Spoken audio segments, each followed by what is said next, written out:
The NBA has a problem. Giannis' third block, he's going to take it off! Oh, hey! DiVincenzo, what a play! Poole, in and out. Wow! He's hot. You better be careful. Oh boy. Another technical and bye-bye. One of the most poorly officiated games I've ever seen. Recorded. I'm fine with it. Who the hell is paying to see the referee? 3 superstars, 3 ejections, and the most threatening act of all 3 was Steph Curry throwing a mouthguard at the floor. NBA referees are ruining the game, and absolutely everyone can see it. Let me tell you this, these fans did not come here to see Curtis Blair, Trey Maddox, or Andy Nagy, whoever they are.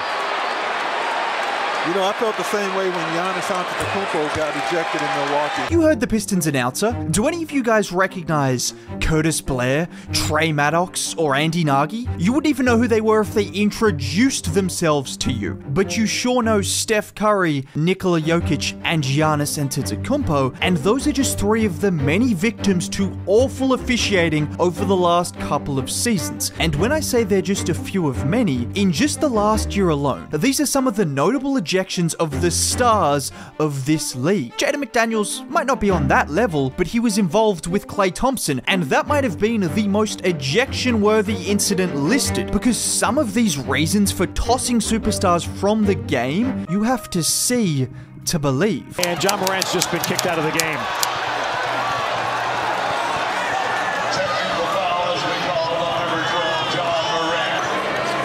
He's not even talking to the officials, though. This is not being well handled at all. So you got fans getting into it with Ja Morant, and then Ja gets kicked out of the game.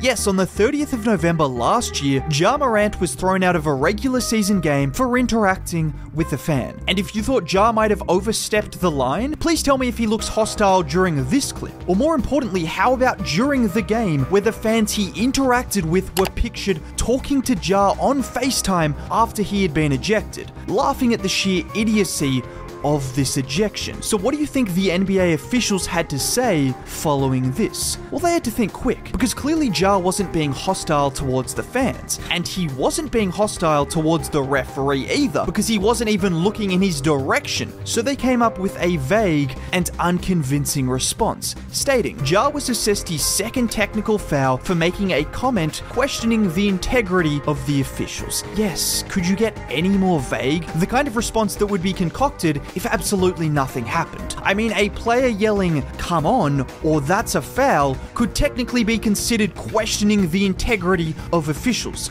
Oh wait, that actually happened on this play, when Fred VanVleet clapped at the ref saying, "come on," and was ejected from the game. And these could be considered funny little incidents if they happened once or twice a year, but they don't, because time after time after time, we as paying customers are robbed of watching our favorite players because NBA referees and the NBA Commission believe these guys should be robots. And there was no truer example of that than on the 8th of November this year, when Giannis Antetokounmpo was ejected from a game for this stare down.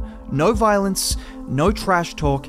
A simple stare down was enough to eject a 2-time MVP from the game. And for anyone who knows the NBA, they know what makes Giannis great. This is someone that plays at one speed with one thing on his mind: hunting the opposition players. I mean, the build up to this ejection was an incredible Giannis highlight in itself, where he started by making a block on one end, tight-roping the out of bounds, before bringing it up in transition and just striding to the rim in a way that only Giannis can do. But unfortunately, the ref thought that play was too good that it was taking the attention away from the real stars of the show, and that's the NBA referees.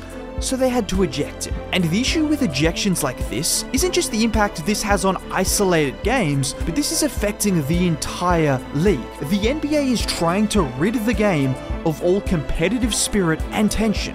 Yeah, the same things that made your parents or you yourself love 80s and 90s basketball. Forget about getting rid of dirty plays. Any semblance of aggression is unacceptable, unless of course you're a referee. I apologize to Tony Brothers for what seemed to keep him irate, which was a clap. I think he thought it was disrespectful. If you watch the games, and I know that's what refs are supposed to do, you see that I clap to like get the attention of my teammates, things of that nature. So it was nothing personal. So as a man, I would like to say I'm sorry first and foremost, and secondarily, I would like to say not only would I like my money back, but I would like to not be called a bitch motherfucker to my teammates.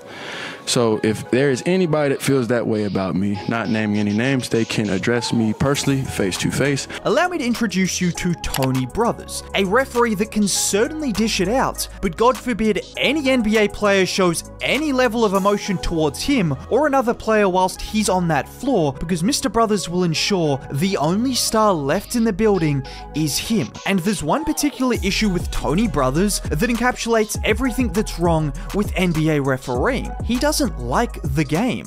Now, I'm mentioning this because we all know what we love about the NBA. Those things include emotion and competitive spirit. But when you have referees that don't care for the game, well, they aren't interested in keeping the enjoyment factor. They just care about blowing their little whistles. And I can't stress enough how bad this is getting, because when asked about the increase in ejections following Giannis's ejection, this is what the head of refereeing had to say. What we do know historically is that taunting gone unchecked leads to altercations. It leads to an increase in physicality. It leads to more, to put it kindly, passionate play. Guys, wouldn't you hate that? More passionate play. So basically everything that makes the NBA great is what they are trying to eradicate. And this is the saddest part in their quest to reduce violent conduct. Ejections are only going up, and the majority of those don't include violence. Ironically, the biggest form of violence and aggression that leads to ejections isn't from taunting or trash talking, it's from referees missing calls on players. If a player is getting physically attacked and feels as though calls are not being made, there's no level of accountability for those refs, but only for the players that are reacting to those mistakes. Just look at this ejection from a couple of years ago where Jokic was irate, maybe to the point you could even warrant an ejection. The only issue is, the reason he was irate was because he got elbowed flat in the face and received no foul for it. Instead, he got a bruised face and kicked out of the game. Or even in the game against Detroit recently,